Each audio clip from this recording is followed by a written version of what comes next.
Hi, welcome back to our exam paper lessons from other schools. And today we are going to look at a very tough paper one. So I think it will take a bit longer than 1 hour to go through this entire paper one. But it's a good practice for those of you who are quite good in your math. So you'll find that you will have to think a bit, all right, for this paper one. It's a good idea for you, for you to try the paper first before you actually watch the video. So you may want to do some practice, complete the paper in 1 hour's time, and then after you have done the paper, then you watch the video to see whether you have gotten the answers correct. And of course, if you get the answer wrong, you watch the video to revise, okay, to understand where is your mistake. Okay, so let's look at question one, and we're going to go through slowly, right? It will take quite a while, okay, quite a while. It may take about 1 hour to 1.5 hours. All right, so let's go through one by one.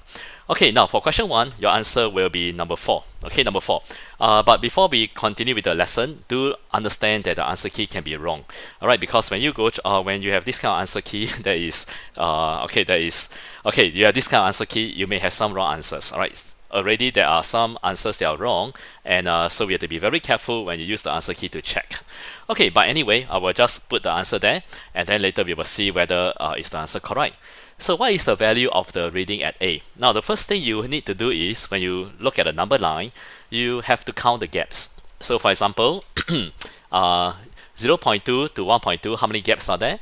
You count the lines, 1, 2, 3, 4, and 5. So there are 5 gaps or 5 units. And how big is 5 gaps? You take 1.2 and you minus 0.2, that will give you 1.0. Alright, so 5 gaps is 1.0. So 1 gap will be how big? So 1 gap will be, is a bit, so what you do, you take 1.0 divided by 5. 1.0 divided by 5, and then you do some working, right? You will get 0.2. And by the way, those of you who don't understand how to get 0.2, then you will need to do this. Alright, do your primary 4 decimal. You take 1.0 and then divide by 5. 0 times 5, you get 0. Then you minus, bring down the 0, bring up the decimal point. 2 times 5 is 10, and then there's a remainder 0. So that's how you get 0.2. And then you start counting. So this is 0.4, 0.6, 0.8, 0.10, and 1.2. Alright, and then 1.2, then you plus another 0.2, that'll be 1.4, and then you plus another 1.2, that will be you plus another 0.2, so you will get 1.6. So your A is 1.6. Okay, so number 9, you have to count the gaps. You need to find how big is 1 gap before you can find out what is the value. Okay, so let's go to number 2, and number 2, your answer should be answer number 2. So what is the largest fraction? Okay, now this is like a primary 2 question, primary 2 kind of question. If the numerators are the same, how do you find the largest fraction? You look for the smallest denominator. So the smallest denominator will tell you that it is the biggest fraction, right? Biggest fraction. Okay, so your answer is number 2. So take note, if the numerators are all the same, alright, you can see that all the numerators are the same, then how do you know which is the largest fraction? You look for the smallest denominator, which is over here. So this will be the biggest fraction, and then what is the smallest fraction? You look for the biggest denominator. So the biggest denominator is 11. So this fraction will be the smallest, right? The smallest fraction. Alright, the other way is to make the denominator all the same. But in this question, it's a bit hard to make the denominator all the same. So you will have to look at the numerators. Okay, let's go to number 3. Okay, in the diagram, which letters have both parallel and perpendicular line? So your answer is number 2. And let's see, is it number 2? So you look at letter U. Letter U has only 2 lines that are parallel. And also there is a right angle there, because you can see 2 lines are right angle to each other. So what are perpendicular lines? They are lines that can form L. Alright, they are perpendicular lines are lines that can form a L shape. So if you can see a L shape, then you have a pair of perpendicular lines. Alright, so the letter U has parallel and perpendicular. Letter N has only parallel. And then for your letter I, you can see there's a parallel line, alright, 2 lines that are parallel, and of course you can see L, right, or a T, right? You can see a T or L. Then you will have 2 lines that are perpendicular. to each other, right? So a quick recap: L, if you see two lines that form a L, or if you see two lines that form a T, then they are perpendicular to each other. You have lines that are right angle to each other. And for letter T, you only have perpendicular lines. There are no parallel lines. So your answer will be U and I. So these two letters have both, right? Both parallel and perpendicular. Okay, question number 4. And your answer is number 4. So why number 4? Now, who came in third, right? Third in the competition. Now, first of all, who is the first? The first person is the person that has taken the least time, right? The least time to complete the competition. So you should be looking for the least time, right? For example, the least time. Who is the first person? The first who won the first place? So you look at Banu. Banu has the least time taken. So that is the first person to win the race. And who is the second person? Second person will be Amelia, who it takes a longer time. And then who is the third person to win the race? Then you compare Caden and compare the cuff. So you can see that 92.1 is smaller than 92.9. So Caden is the third person, and the last one in the competition must be who is the last one? Okay, 92.1 is smaller than 92.9. So the cuff is the third person. Okay, let me just write again. The cuff is the third person, and the last person is the one who took the most time. And Caden is the last person because he took the most time. So your answer will be the cuff, right? The cuff is the third person to win the race. Okay, so in this question, it's very easy to make mistake because usually students think that the first person must be the one with the biggest number, right? The highest number. But in this competition, the first person is the one that took the least or the smallest time, right? The least or the smallest number. So you should be looking for the smallest number if you are looking for the winner. If you are looking for the loser, then you should be looking at the longest time taken, which is the biggest number. Okay, let's go to question number 5. Okay, angle. The answer for number 5 is number 3. Okay, number 3. Why number 3? Now, if you see rhombus, there are some things to take note. Right, number 1, you need to draw the sides that are equal. All right, that's number 1. And also, rhombus has two isosceles triangles. Right, it's made of two isosceles triangles. So, for example, if I were to cut this rhombus into half, you will have two isosceles triangle. But right now we don't have to do that, so I'm going to take out the line, and you have an equilateral triangle, which tells you that all the sides are equal. So you need to mark out all the sides that are equal, and then what do you do next? And then you mark out the question mark. Where is your angle ABE, which is over here? All right, and why must you put all the markings on the diagram? So that you can recognize or you can find an isosceles triangle. So that's the reason why you put the marking, because if you don't put the marking, then you will not be able to see this isosceles triangle. Alright, that's why it's important to put the markings there. Alright, now, so you put 60. Alright, every angle here will be 60 because they are inside the equilateral triangle. And what do you know about rhombus? Opposite angles are equal. Right, opposite angles are equal to each other. So now can you find the question mark? So angle, right, angle at a point which is 360 degrees, right, and you minus 140 and you minus 60, that will give you 160 degrees, which is the question mark. And that's how you get answer number 3. Okay, so there's a lesson here, which is even though okay, when you see a rhombus and when you see any sides that are equal, you need to mark out the sides so that you can find isosceles triangle. In this question, we do not need to use the isosceles triangle to get the answer. But for harder questions, you will need to be able to recognize the isosceles triangle to solve the harder problems. Okay, alright, so let's go on to number 6.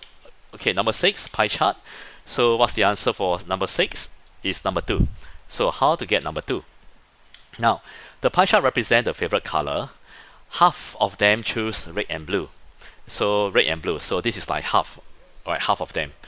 So you are using fractions, right? Half of them choose red and blue. So if you look carefully, if you are using fractions to solve the problem, then the whole pie will be one whole, which is also a fraction.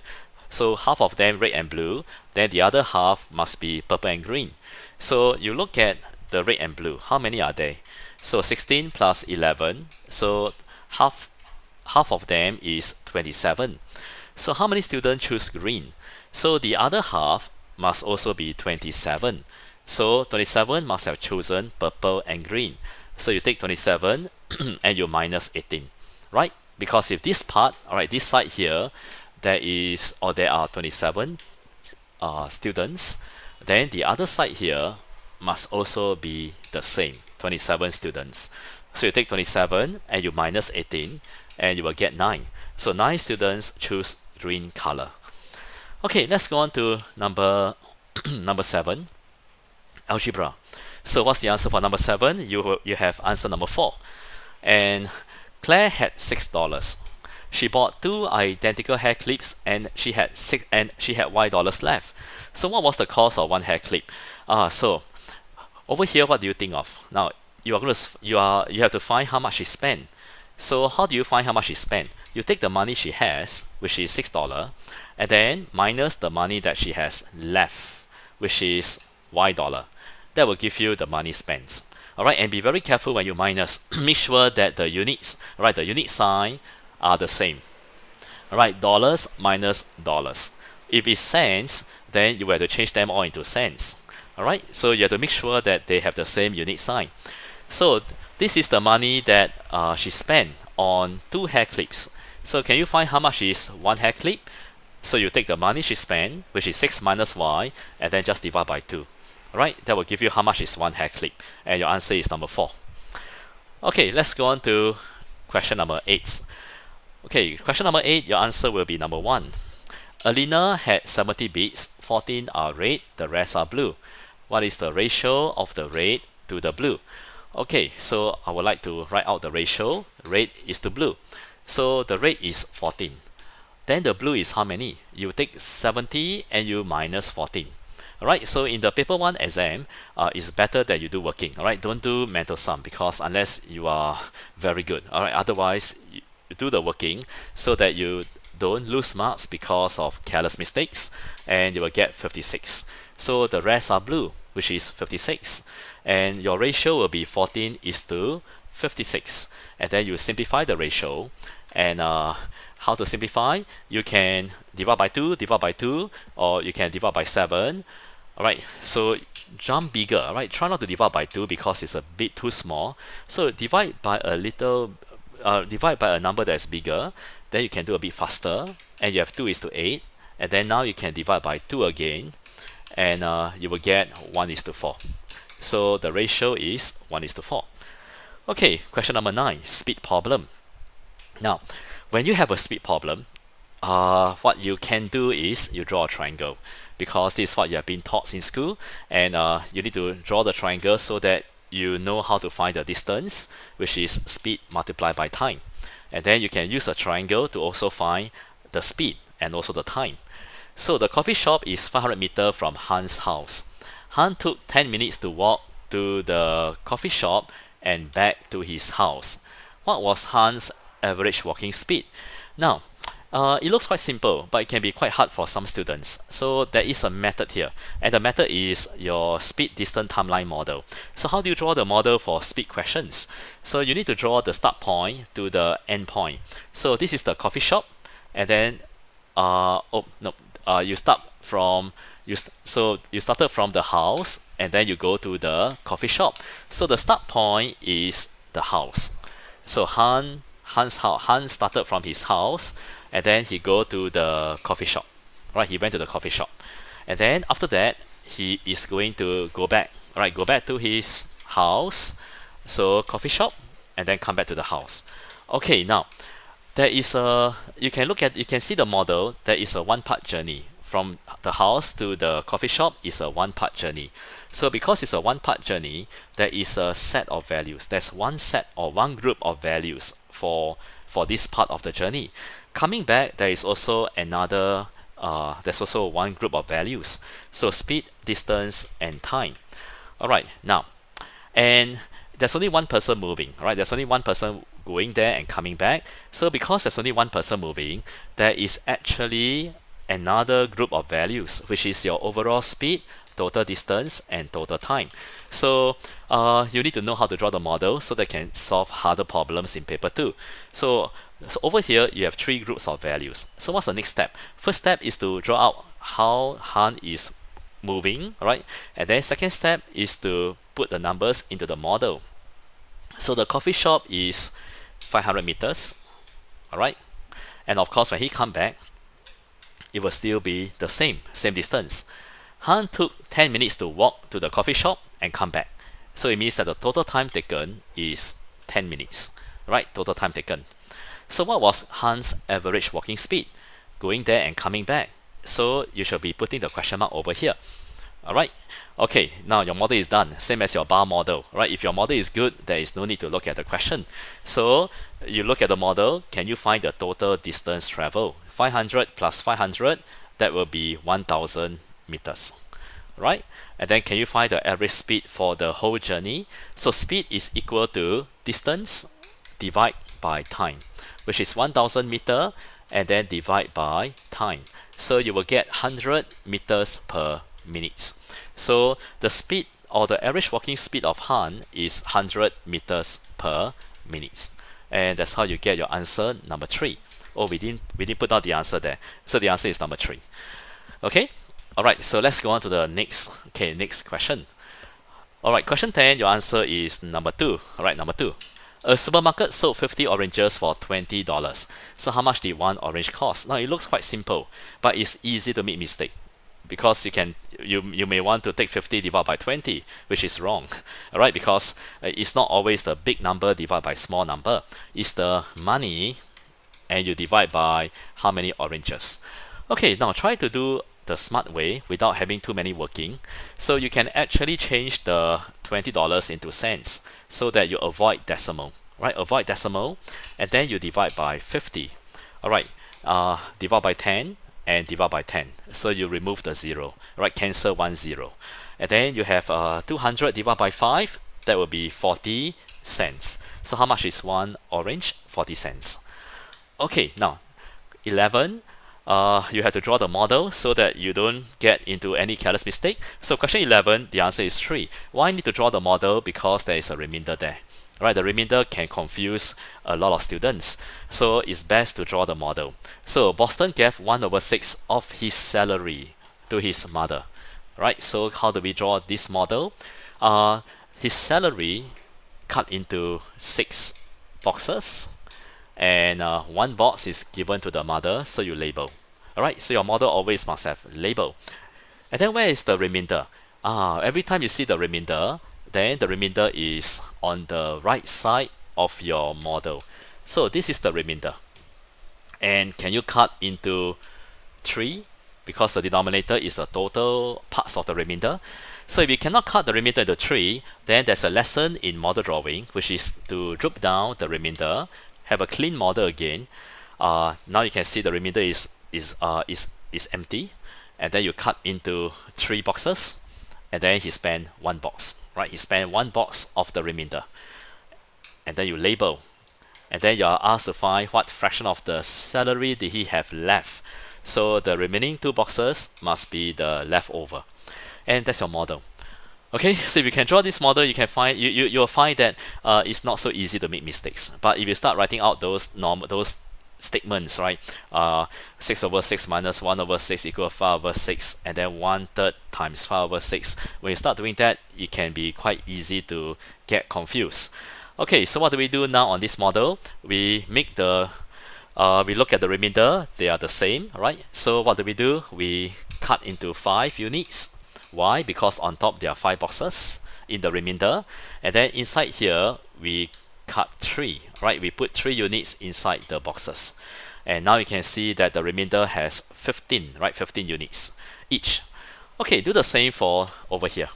Okay, now can you get the fraction? So what fraction of all the salary, which is over here, all the salary, and that will be how many units? That will be 18 units, And okay, that is your denominator. What fraction of his salary did he have left? Which is your 10 units left. And you divide by 2, you get 5. 18 divided by 2, you get 9. So fraction is 5 over 9. So you can see that with the model, well, you don't need a lot of steps. You just need maybe a simple step like this to get your fraction. Okay, question number 12. Okay, so what's the answer for number 12? And you will get, your answer is number 1. Okay, number 1, answer number 1. Okay, so let's look at how we do this. The parcel rates to two countries is shown below. And first 1 kilogram to China is $4. And then every additional 250 grams will be $1.50. United States is $8 for the first 1 kg. And then every additional 250 grams is $5. Now, when you have a question like this, what is the best way to do it? The best way without making any mistakes is to draw a line. Okay, draw a line. So Alice sent a parcel weighing 1.9 kg to China. So this is China parcel, right? China. And so he sent a parcel weighing 1.9 kg. So you may want to change it to grams, okay, grams, so that you can look out for the additional 250 grams, right? So you change the kilogram to grams, and then you take out the first 1 kilogram, which is your 1000 grams, and how much will that be? That will be $4, right? Okay, and then you have another balance. There's a balance of 900 grams. So what do you do with these 900 grams? You have to break up into 250. So you have, how do you do that? You take 900, right? 900, and you divide by 250, right? And you get how many times of 250? So you will get 3, right? 3 times of 250. And okay, now it's best to do working, right? Otherwise you will make some careless mistake. So divide by 250, and you will get 3 times. So 250 times 3, you will get 750, and that's a remainder of 150. Okay, so what does that tell you? It tells you that there are 3 times of 250 grams. So I'm going to just cut here, and 3 times of 250 grams, and how much is that? So that will be 3 times $1.50, right? So let's put down 3 times $1.50, and you will get $4.50. Okay, then there is a part thereof, which is your 150 grams, and that is your, that is also $1.50. So you put down $1.50. Alright, so how much is the parcel to China? So you add up all the money. So you take $4.50 plus $1.50, that'll be $6 plus $4. So the parcel to China is $10. So if you draw a line, you don't get confused easily. Okay, then how about United States? Okay, United States, same thing. We draw a line, and this parcel weigh 850 grams. So you can see that it's quite easy, because if you send a parcel to United States, the first 1 kilogram is already $8, right? So this parcel is less than 1 kilogram. So it is counted as the first 1 kilogram. So your United States, which is 850 grams, that is still inside the first 1 kilogram. And how much is that? That will be $8. Okay? And then what do you do? And then you just plus the money together. So you have 10 plus 8, and that's how you get $18 altogether. So lesson here is to draw a line, and then you break up. All right, take out the first 1 kilogram, and then cut. All right, cut into how many times of 250 grams. Okay, now let's go on to the next one, question 13. Okay, question 13, and your answer is number 2. And let's see how to get number 2.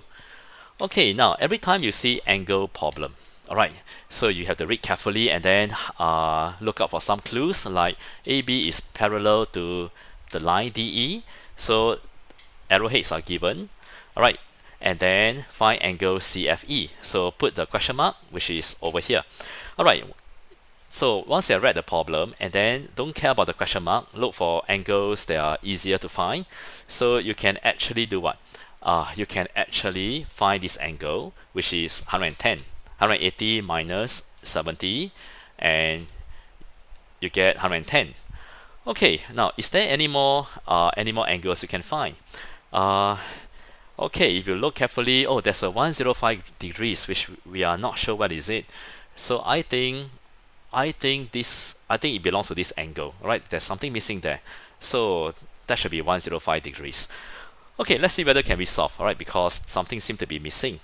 Uh, okay, now then of course you can find this angle, right? This angle will be angles between two lines that are parallel. So if you look at these two lines, they are parallel. So there is a very important property over here. If you see two angles between two lines that are parallel, they will add up to be 180. So this is 70. Okay, and then what else can you find? Okay, then can you find this angle here? What is this angle? Again, can you see another two lines that are parallel? So this angle and this angle, when you add them together, that will be 180. So 180 minus 48, and you'll get 132. So lesson here, if you see angles between two lines that are parallel, then the two angles will add together 180. So this angle is 132. Okay, and then what else can we find? Okay, then you continue looking. Okay, there's a trapezium, all right, ABC, and there's a trapezium, and the line AB is parallel to DE, and okay, and then can we find, what else can we find? Okay, it seems that there's a line here, there's another arrowhead here, all right. I'm not quite sure whether is that part of the diagram. Okay, but let's assume that it's part of the diagram. So there is another line that's parallel, right? Seems like there's another line that's parallel.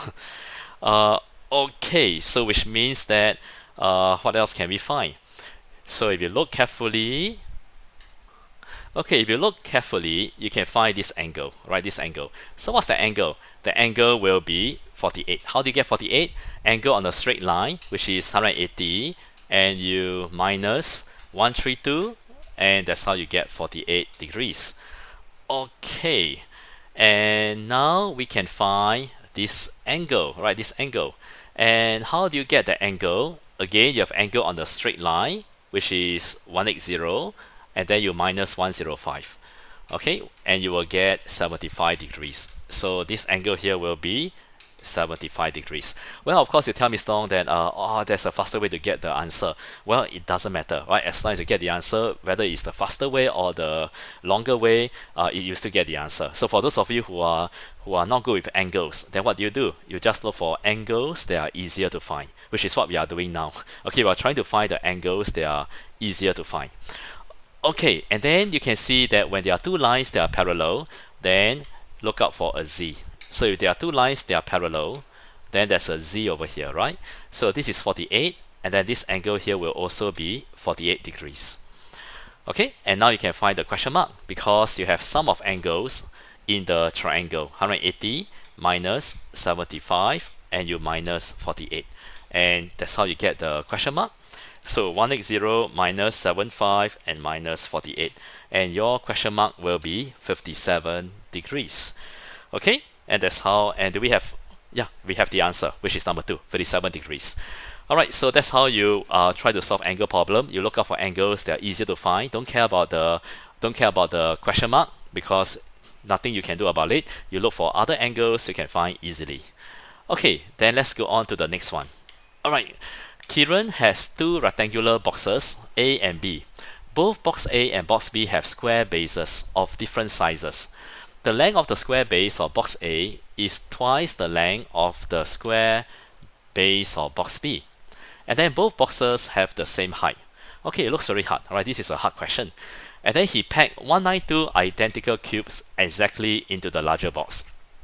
So how many such cubes can be packed into the smaller box? Okay, so there's a method here that we can do. Draw a diagram. You draw the cuboid. So let's draw the box A. Now, both box A and B have the same square base. Alright, so let's draw a square base. Okay, a square base, it is a cuboid, right? A cuboid. Okay, something like this. Alright, and then the length of the square base of box A is twice the length of the square base of box B. So box B has a smaller square base. So let's draw a smaller square base, something like this. Okay, so smaller square base. So what is the method here? Draw a diagram, and the rest will be simple. Now every time you see the word twice, then you have 2 times. So the length of the square base is 2 times. And what do you call 2 times? 2 units. So what do I do with this length of the square base? I cut it into 2 times. And how do I do that? Like this. Cut into 2, right? 2 units. So you have 1 unit here. And then of course here you will also have 1 unit. And the length of the square base here is 1 unit. So you can see the length of the square base in box A is 2 times of the length of the square base in box B. And of course over here, the other side here will also be 2 times. So 1 unit and 1 unit. And then this side will only be 1 unit. Okay, and the height is still the same. Okay, and how do I make the model, how do I make the cuboid look nicer? Look at box A. I would like to make it look nicer, like this. I cut it this way. So what do you see? Now you can see that how many box B make up box A. So where is box B inside box A? This is one box. This is one box B. Right, if you notice carefully, this is one. Okay, one of the box B. Alright, so how many box B will make up box A? You have 4. 4 boxes of B, or 4 box B will make up one box A. So if you can pack 192 identical cubes into the larger box, then how many cubes can he pack into the smaller box? So you take 192 and then you divide by 4, right? Because you can fit 4 box B into one box A, right? So you divide by 4 and you will get 192 divided by 4, you will get 48. So how many cubes can you pack into the smaller box, which is 48? So your answer should be number 4. And the answer is correct.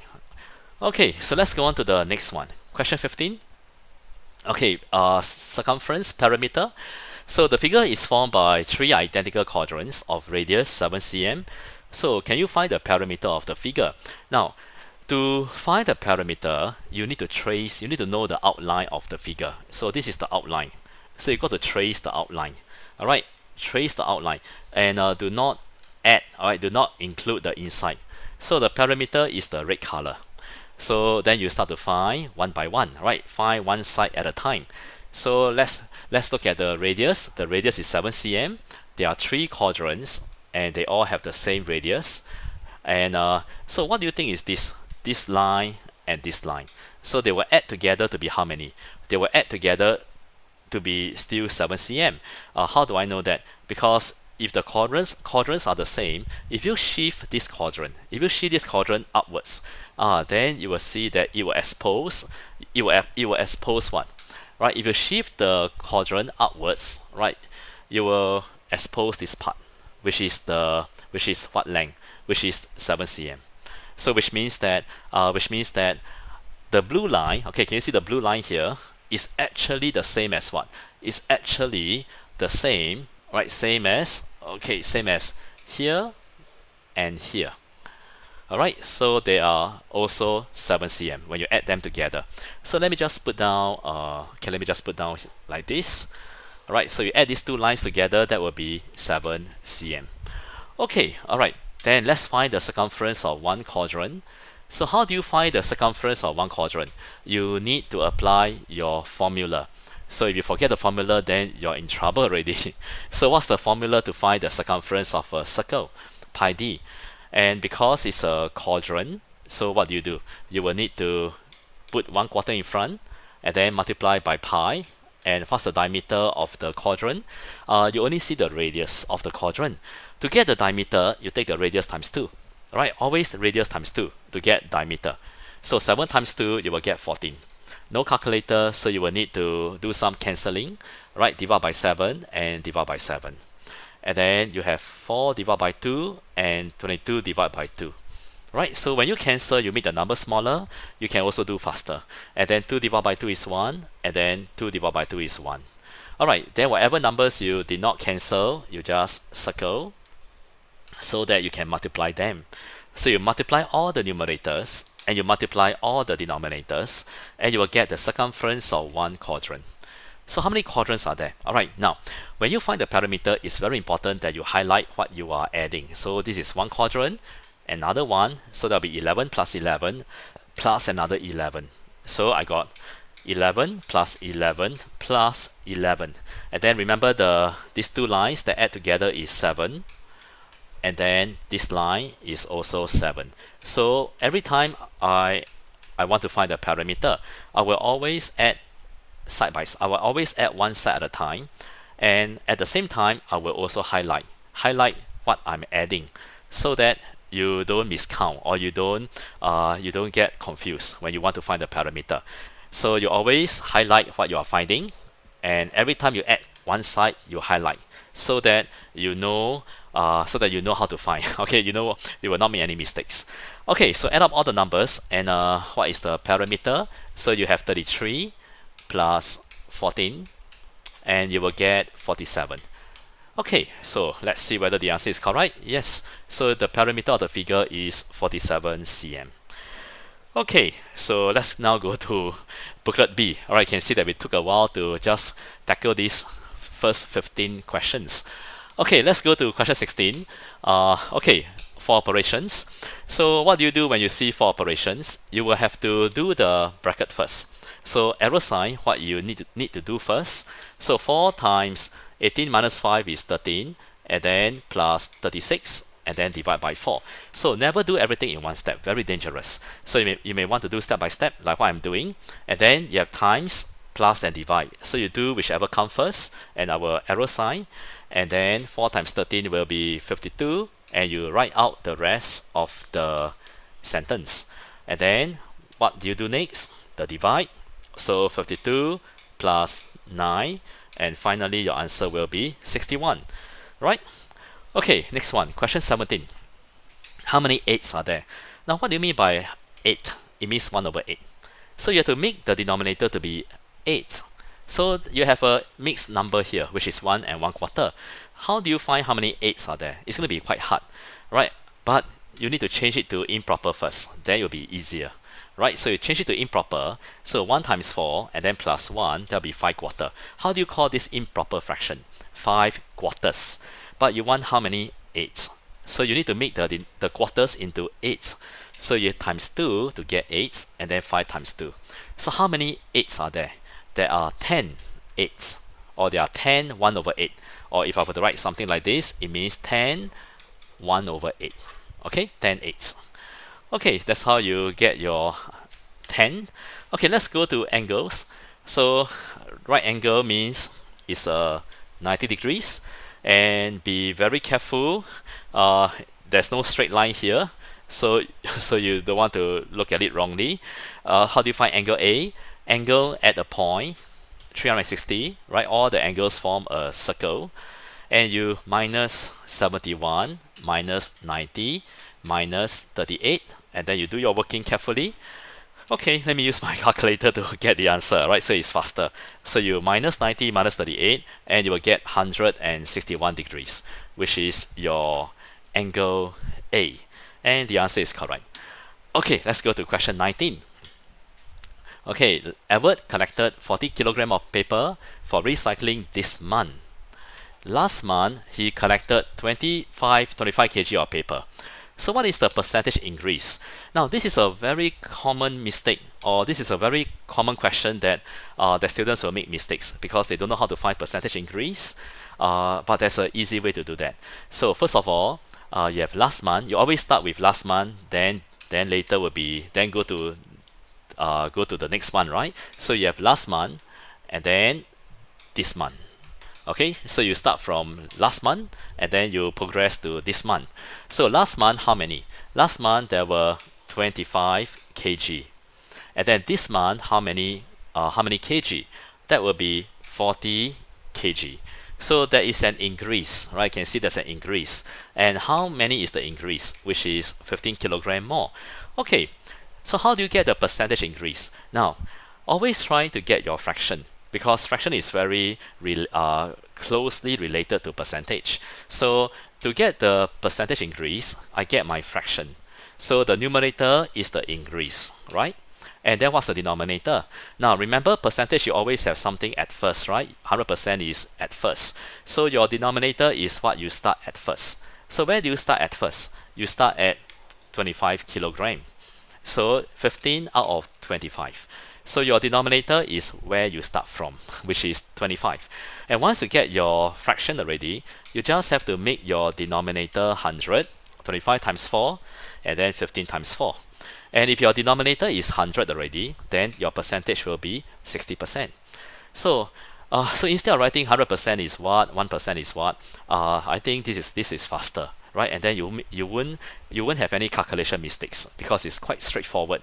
When you get your fraction, make your denominator 100, and then the numerator is the percentage. Okay, let's go on to question 20. So how do you draw a line of symmetry? So you will have to draw a line using dotted line like this. Okay, not so nice. Let me just try again. So you will need to use a ruler. Okay, so I'm going to just try again and something like this. Okay, so make sure you use a ruler. It doesn't look very straight, but that is where you should draw the line of symmetry. What is symmetry? It means that you have two identical parts, right? Two sides that are equal to each or look the same to each other. Okay, let's go to the next one. Question 21. Now it gets really hard already. Okay, for this question 21 onwards. Okay, Jane bought 36 pencils and 45 chocolates. Each pupil received the same number of pencils and chocolates. So what is the maximum number of pupils who can receive the pencils and chocolates? Alright, now you need to recall your methods. You need to understand what you have learned. What method can you use to solve this? Right, if you look at 36 pencils and 45 chocolates, and then everyone has the same number. Same number means what? Alright, same number means each person has equal number of pencils and chocolates. So you need to look for factors, okay, common factors. So in this question, you will have to use common factors. So can you find the factors of 36? So you have 1 times 36, and then 2 times 18, and then 3 times 12, and then 4 times 9, and then 6 times 6. So how do factors help us to solve? It means that if you look at the column, look at the factors on the left side. It means there's one child or one pupil. One pupil gets 36 pencils, which is not possible because there should be more than one pupil. Maybe there are 2 pupils, everyone gets 18 pencils each. Maybe there are 3, everyone gets 12 each.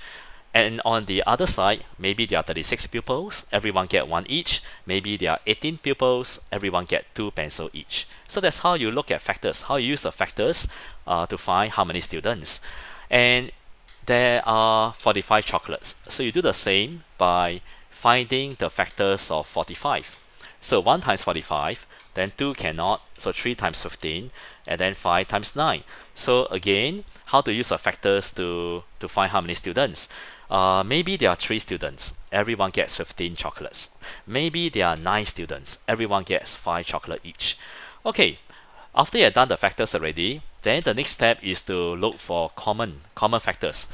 Alright, and the common factors are the number of students. Alright, but of course cannot be one pupil. So how about the next common factor? Maybe there are 3 pupils, right? And then any more? Oh, there's a 9. There's a common factor of 9. And then no more already, right? So what is the maximum number of pupils? So what is the highest common factor or the biggest common factor? Which is 9. So if there are 9 pupils, then every one of them must have gotten 4 pencils each, and every one of them must have also gotten 5 chocolates each. Right? That's how you use common factors, right, to find how many pupils are there. So your answer is 9. Okay, let's go on to the next one. And the next one will be quite challenging. Okay, now Misha had just enough money to buy 15 apples. If the price of one apple is reduced by 20 cents, then what happened? She'll be able to buy another 6 apples with the same amount of money. So what is the concept here? Now the concept here is if you are paying lesser, you can take the lesser money you pay to buy some more apples. That's the concept, right? If I have some money and if I'm going to buy apples which is lesser, right, lesser price, then I can save some money, right? I can save money, and the money that I save, what do I do with it? I go and buy some more apples with the money that I save, right? Okay, so we're going to do that. We're going to use that to solve this problem. So Ming San had just enough money. So this rectangle represents his money to buy 15 apples. So let me just put the arrow sign. So he has just enough apples to buy, he has just enough money to buy 15 apples. If the price of each apple is reduced by 20 cents, she can buy another 6 more apples with the same money. So my rectangle is still the same money. Alright, same money. But this time, what happened? I can use lesser. I can buy another 6 apples, right? 6 apples over here, right? And I can also buy 15 apples over here. Why? Because now the price of every apple is lesser by 20 cents. So I can still buy my 15 apples. And not only that, I can take the money that I save, right, which is the money that I paid lesser, to buy another 6 more apples. Alright, so what is the original price of one apple? Okay, so this is how you do. Now, so if every apple is reduced by 20 cents, so how much lesser do you pay? If you are buying 15 apples, how much lesser? You take 15 apples and you multiply by 20 cents each. So you are paying $3 lesser, or 300 cents lesser. So you save $3. So instead of, if you look at this rectangle, right? So Min San used all his money to buy 15 apples. But because now every apple is reduced, alright, reduced by 20 cents. So he just need to use this money, right, to buy the same number of apples, right, because every apple is now cheaper. And so he can save $3, right? So what happened to this $3? He take the $3 to buy another 6 apples. So maybe I should put the $3 inside the box. So let me put the $3 inside here. So he take the money to buy 6 more apples. So how much is one apple? So you take $3 or 300 cents and you divide by 6 apples. So one apple must be 50 cents after discount, right? After being reduced, right? Okay, so this is the apple after discount. So what is the original price? So you must now put back, right? Put back the discount, which is 20 cents. So you put back the 20 cents. So the original price is 70 cents, right? And that's how you solve it.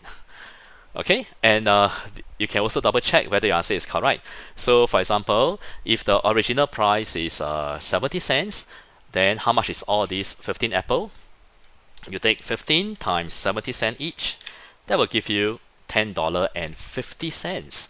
So let me just put the money inside the model, because when we draw model, the labels are outside, the numbers are inside. Okay, when you draw model, labels are outside, numbers inside the boxes. Okay, so if $10.50 are used to buy 15 apples, then the rectangle below must also have the same money, right? This whole rectangle must also be the same amount of money. Alright, so how much is one apple after discount, which is 50 cents, right? 50 cents. Okay, so how much do you spend to buy this 15 apple? So you take 50 cents times 15 apples, and you will get $70.50. Right? You take 15 apple, multiply by 50 cents each after discount. So you just have to pay $7.50 to buy 15 apples. Then you take $7.50 and you plus $3, do you get back the same amount of money, which is $10.50. Yes. So your answer is correct. So that's how you solve it. Okay, let's go to number 23. Now, at the cinema, the ratio of the adults to the children was 5:2. The ratio of men to the women was 1:2. What was the ratio of women to children? Alright, now, if it's a ratio problem, you would need to write out the ratio. So adult to children, 5:2. And men to women is 1:2. Okay, now, what was the ratio of women to children? Okay, now, the common mistake that I think you will make is, you look at 2, you write down 2:2. Women to children is 2:2. And that is totally wrong. Okay, because why?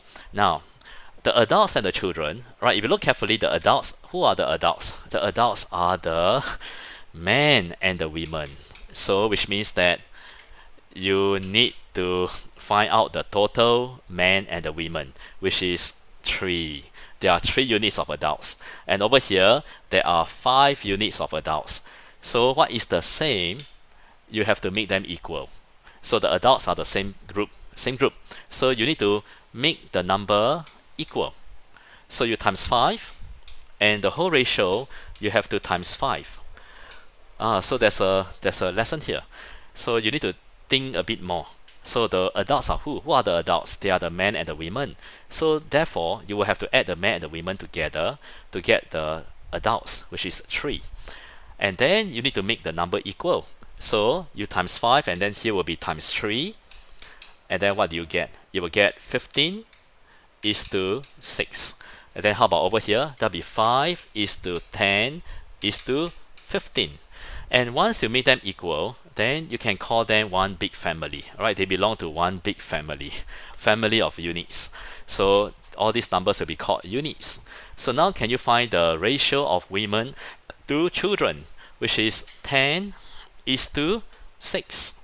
So your ratio need to be simplified. So you divide by 2.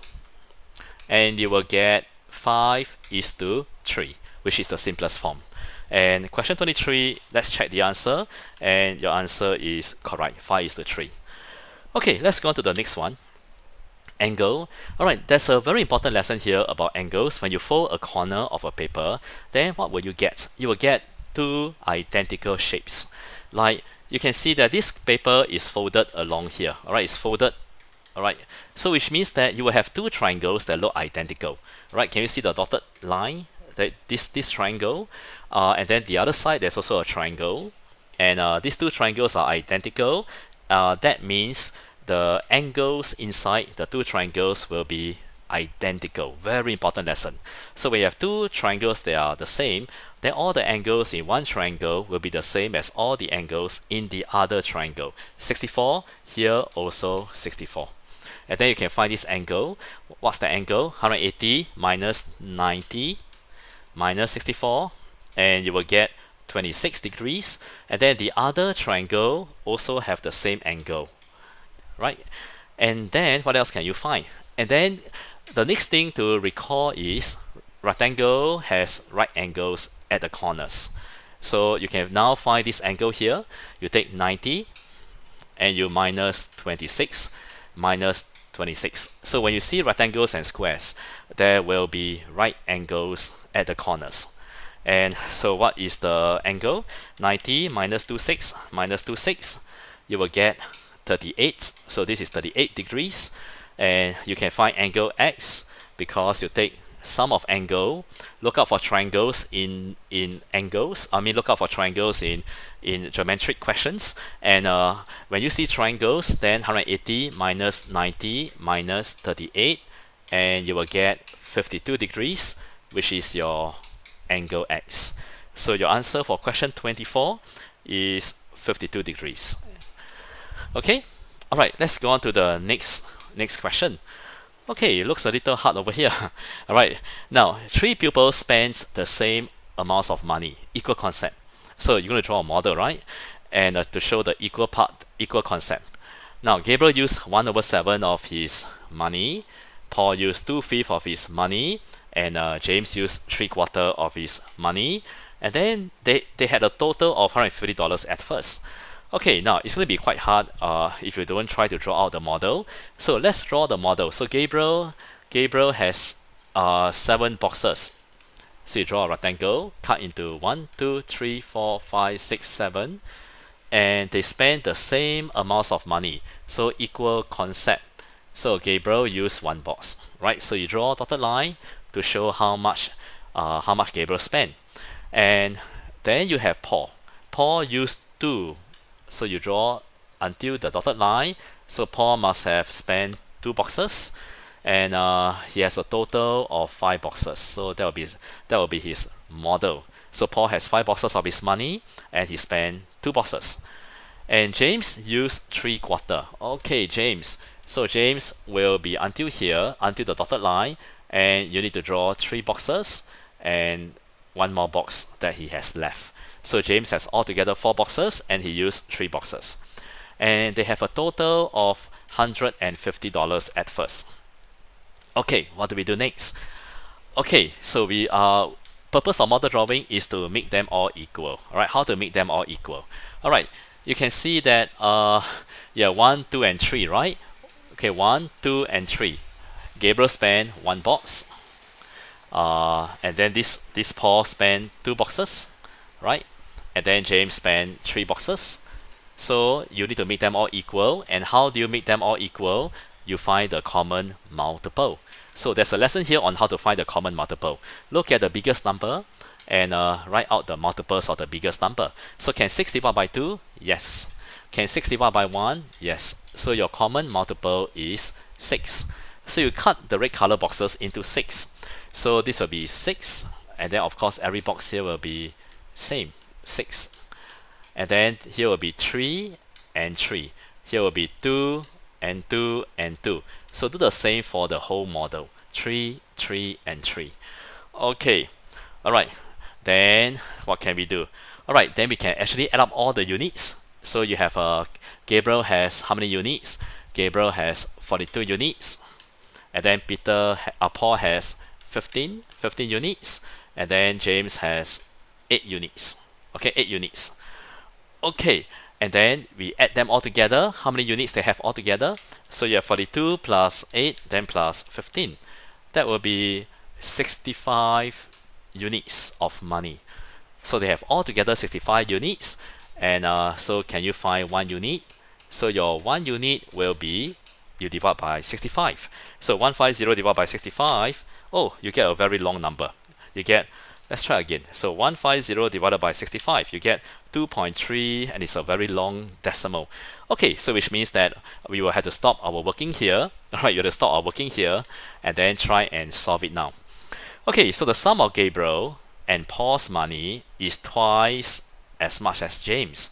So look at Gabriel and look at Paul. Right, Gabriel and Paul. So Gabriel has 42, Paul has 15. So 42 units plus 15 unit, what is the sum of their money? That will be 67 unit. Is 67 unit twice of James? No, it's not, right?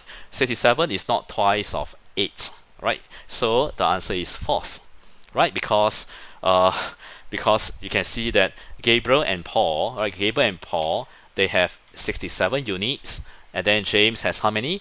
James has only 8 units, so it's not twice as many. Okay, each of them spent $50 to buy the book. Alright, so is it true that they spent $50 to buy the book? Is it true? Okay, so is it true that each of them spent $50 to buy the book? Alright, then we have to come back to here again. Right, since we know that 65 units, okay, so we have to come back to this step. 65 unit is 150, alright, 65, alright, 65. Okay, let me just write a bit nicer. So 65 units is equal to 150. So you have to find 1 unit. Alright, so no calculator, so you will need to do some long division. So you have 2 times 65 will be, okay, that will be 130, and then there's a remainder of 12. Alright, so which means that your 1 unit is about $2, right? Around nearest whole number, right? About $2. So your 1 unit is about around $2 estimation. So each of them spends 6 units. If every one of them spends 6 units, then how much will they spend? What is the estimated money they will spend? That will be about $12, right? So is $12 the same as $50?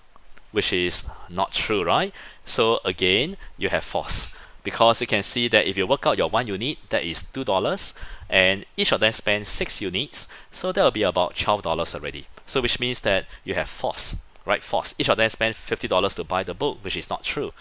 Okay, all right. So that's how you tick. Right, that's how you tick the boxes.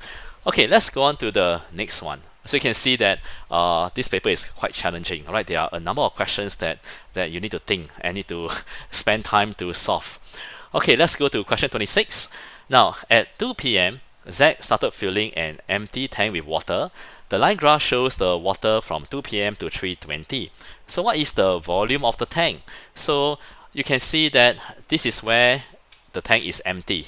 And then you keep filling up the tank with water, and the line graph keeps going up until over here. Alright, you will see the line becoming flat. So from here it keeps going up, means it means the tank can continue to receive water, the tank can continue to take in water, and then until here is flat already, which means that you must have turned off the water, right? The tank is full already. So what is the volume of the tank? Which means what is the maximum water that the tank can contain? So you need to find how much water is here. So that will be 80, right? So at 3:10 p.m. That is 80 liters of water at 3:10 p.m. At 3:20 p.m. is still the same. So which means that the volume of the tank is 80 liters because that's a maximum. Now, at what time was 3/4 of the tank filled with water? So if the volume of the whole tank is one whole, and that is also 80 liters, which is the volume, the maximum capacity of the tank, then you need to find what is 1/4. So 1/4 is how much water? 80 divided by 4, that will be 20 liters, right? And then how much is 3/4 of water? 3/4 means how much water? 20 times 3, that will be 60 liters. So at what time was the tank filled with 60 liters of water? Alright, then you need to look for 60, right? 60. So Mr. Ong forgot something. Before you solve any line graph, any problem with line graph, you need to do what? You will need to put down the numbers, okay, the numbers on the line graph. So this is 25 liters, this is 40, this is 45, this is 60, and this is 70. So you need to do all this first before you start solving. So what time was it 3/4 filled with water, which is 60 liters? What time was that? That will be 2:50 p.m. So at 2:50 p.m. the tank was 3/4 filled with water. Okay? Alright, so let's go on to the next one. Okay, another hard question again. Alright, so you have one hard question here. So in the figure below, PQRS is a rectangle and PQT is a triangle.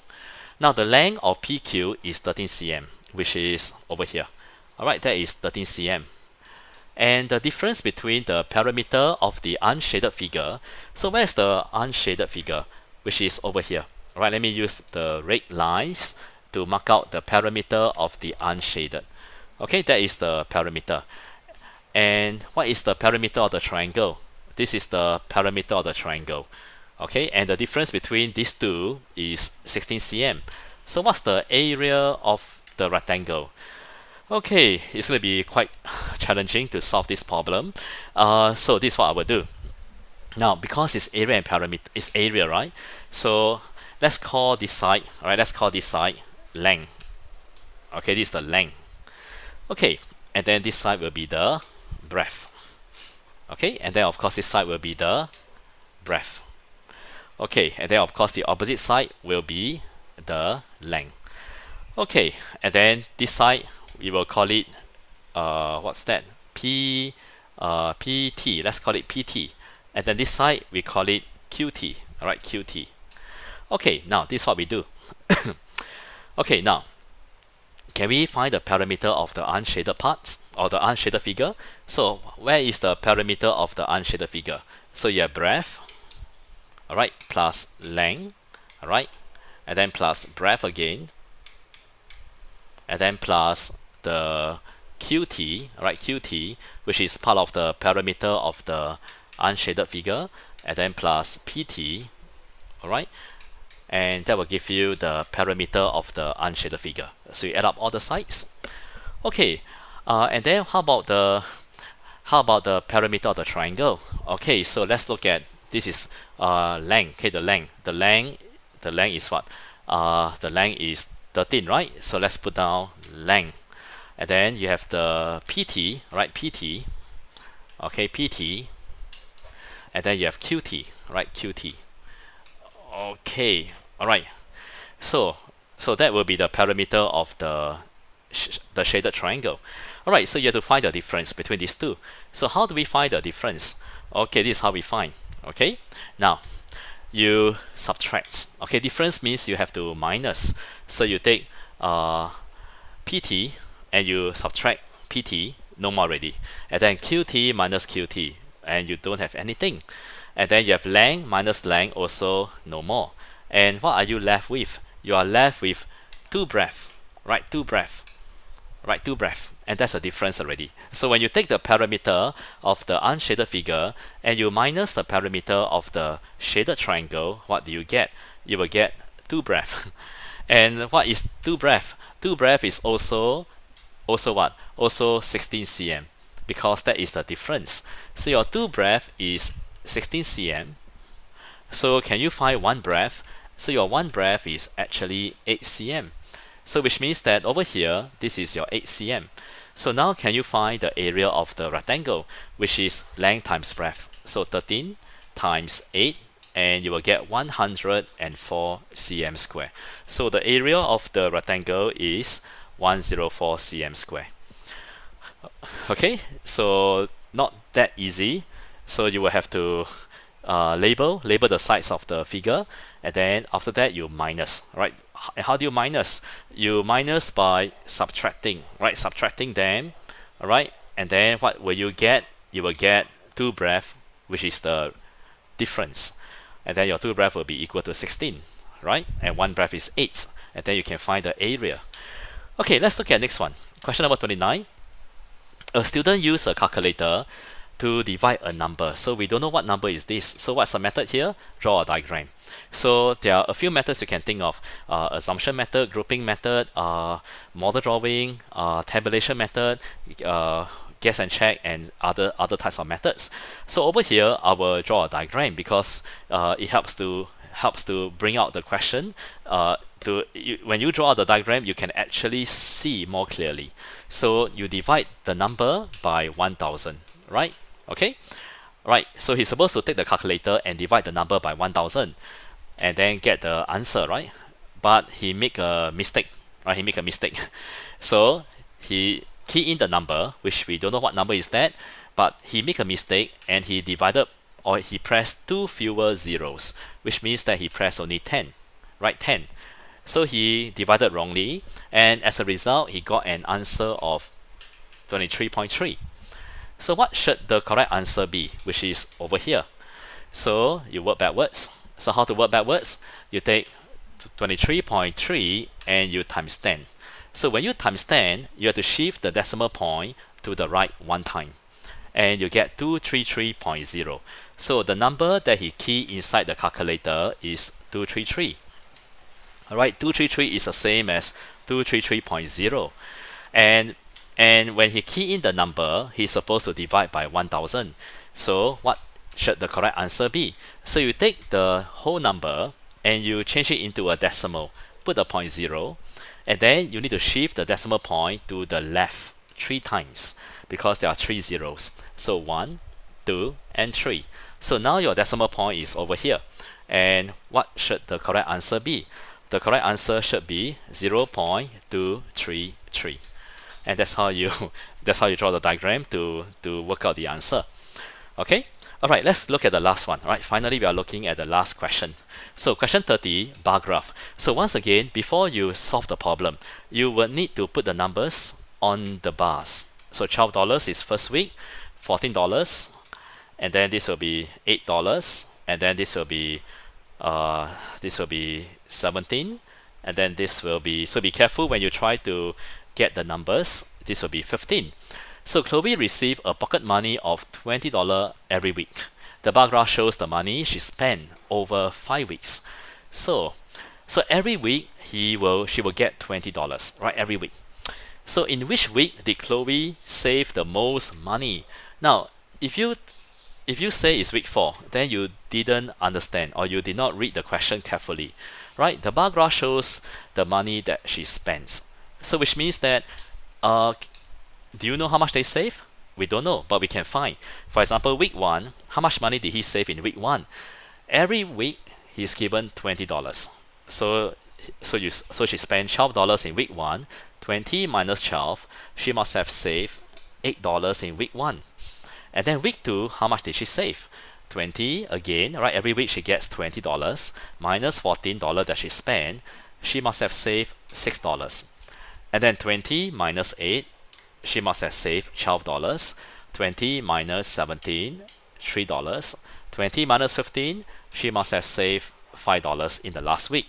So in which week did she save the most money? So you don't look at the rectangle to see which is the highest. You look at the red numbers, the red color numbers, and which money or which week did she save the most, which is week number 3. So she saved the most in week 3. So you need to be very careful when you do line graph, because sometimes it can be very easy, but also very easy to make mistakes. Okay, what was the average money Chloe spent over the 5 weeks? So you have to find the total money they spent or she spent. You take 12 plus 14, add up all the money she spent. So you will get, so let's put down over here. So 12 plus 14, then plus 8, and then plus 17, and then plus 15. So you add them all together. So 6 plus 8, 14, 14 plus 7, 21, 21 plus 5 is 26, and then 2, 3, 4, 5, 6. So that will be $66, which is the total money that she spent. And then you need to take the total and then divide by 5. Okay, let me just have a quick check to see whether is the total money correct. So you take 12 plus 14 plus 8 and then plus 17 and plus 15. Okay, the total is $66, and you will need to do some long division. So you take $66 and then divide by 5. So 1 times 5, then you minus, bring down the 6. 3 times 5 will be 15. That's the remainder 1.